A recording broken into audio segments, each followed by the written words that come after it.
जब हम विधानसभा चुनाव में जाएं तो यहाँ भी हमारा स्ट्राइक रेट 100% का ही हो। कि कमान किसे दे रहे हैं चिराग पासवान? अभी पूरा जो बिहार के चुनाव की जिम्मेदारी है वो किसे सौंपी गई? तो 3 सांसद 3 इंपॉर्टेंट रोल में लगाए गए हैं जो उनके मनपसंद के हैं। राजू तिवारी ने लेटर निकाला है और तमाम पदाधिकारियों की जिला प्रभारी और सह प्रभारी की छुट्टी कर दी है।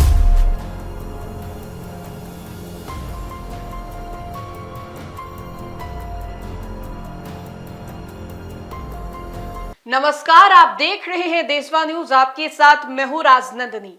राजनीति में सक्रिय नेता चिराग पासवान ने बड़ा एक्शन ले लिया है। हम आपको ऐसा इसलिए बोल रहे हैं क्योंकि चिराग पासवान ने अपने प्रभारियों को हटा दिया है।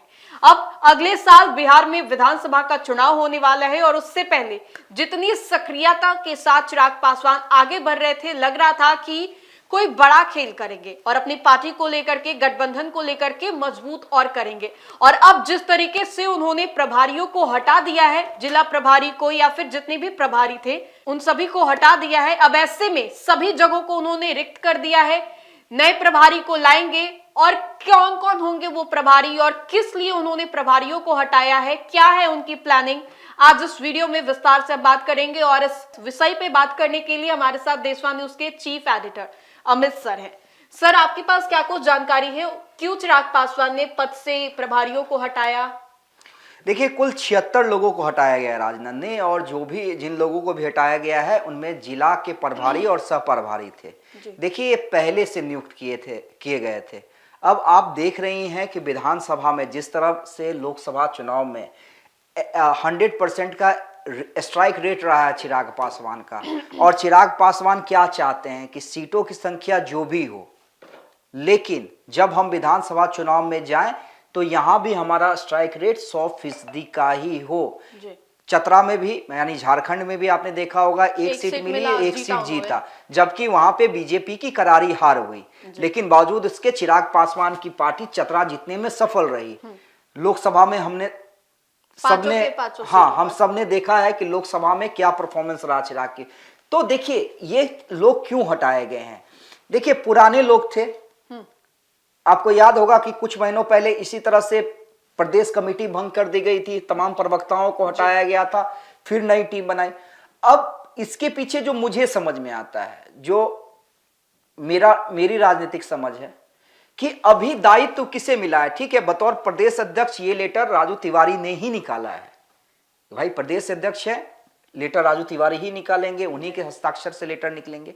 लेकिन मेरा जो मानना है कि अभी कमान किसे दे रहे हैं चिराग पासवान? अभी पूरा जो बिहार के चुनाव की जिम्मेदारी है वो किसे सौंपी गई है? अरुण भारती को सौंपी गई है, जो जमुई से सांसद हैं और उनके जीजा हैं। और अरुण भारती जिस रूप में सक्रिय हुए हैं, क्योंकि देखिए, चिराग पासवान को बिहार भी देखना है और दिल्ली भी देखना है। अरुण भारती को दायित्व में लगाया गया है, राजेश वर्मा को सह प्रभारी बनाया गया है, सांभवी चौधरी को समन्वय समिति का अध्यक्ष बनाया गया है कि वो जिला अध्यक्ष और जो प्रभारी, जो चुनाव प्रभारी अरुण भारती या राजेश वर्मा के द्वारा कोई निर्देश निकाला जाता है या किसी जिला में रैली होती है तो उसका कोऑर्डिनेशन उसके बीच में सांभवी करेंगे। उस कमेटी का अध्यक्ष सांभवी को बनाया गया है। तो 3 सांसद 3 इंपॉर्टेंट रोल में लगाए गए हैं जो उनके मनपसंद के हैं। नंबर 1 जीजा अरुण भारती, जिन पे उन्होंने पूरी पार्टी को लगभग सौंप दिया है। नंबर 2 जिन्हें वो मानते हैं, सांभवी और राजेश वर्मा को एक छोटे भाई और एक छोटी बहन वाला बॉन्ड है। पार्टी में दोनों काफी सक्रिय हैं, युवा चेहरे माने जाते रहे हैं, संसद में अपनी बातों को बेबाकी से रखते हैं, अपने क्षेत्र की समस्या को बड़े ही अच्छे अंदाज में रखते हैं, और दोनों की चर्चाएं सोशल मीडिया पे काफी ज्यादा रहती हैं। अब देखिए, इसी बीच एक ऐलान होता है कि चिराग भी विधानसभा चुनाव लड़ेंगे। अब इस बार लड़ेंगे, अब 30 में लड़ेंगे, या आने वाला 25 और 30 के बीच में कभी चुनाव हो जाए, क्योंकि ऐसी परिस्थिति कभी कभार होती है कि कभी भी, तो कब लड़ेंगे, लेकिन ये लड़ेंगे।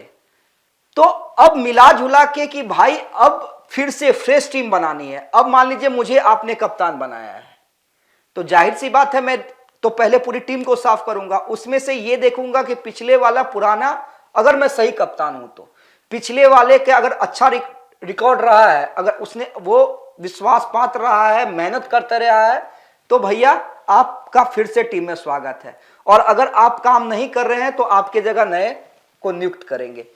तो इन तमाम चीजों के लिए चिराग पासवान के आदेश पे राजू तिवारी ने लेटर निकाला है और तमाम पदाधिकारियों की जिला प्रभारी और सह प्रभारी की छुट्टी कर दी है।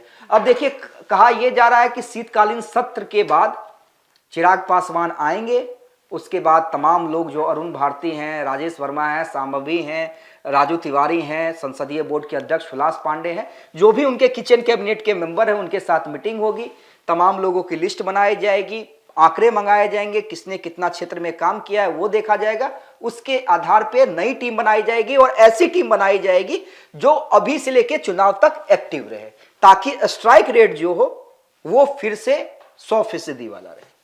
तो देखिए, चिराग पासवान ने विधानसभा चुनाव को लेकर तैयारी शुरू कर दी है और ये कोई पहली दफा नहीं है। इससे पहले भी राजनीति में जिस तरीके से वो बड़े बड़े फैसले और एक्शंस ले रहे थे, उससे समझ में आ रहा था कि चुनाव के लिए वो तैयार है। और अब जिस तरीके से नए प्रभारी वो नियुक्त करेंगे, लाएंगे, इससे ये भी समझ में आ रहा है कि चिराग पासवान अपने पार्टी को और गठबंधन को और मजबूत करने की तैयारी में जुटे हुए हैं। फिलहाल के लिए इस अपडेट्स में इतना ही, हम दोबारा जुड़ेंगे। धन्यवाद।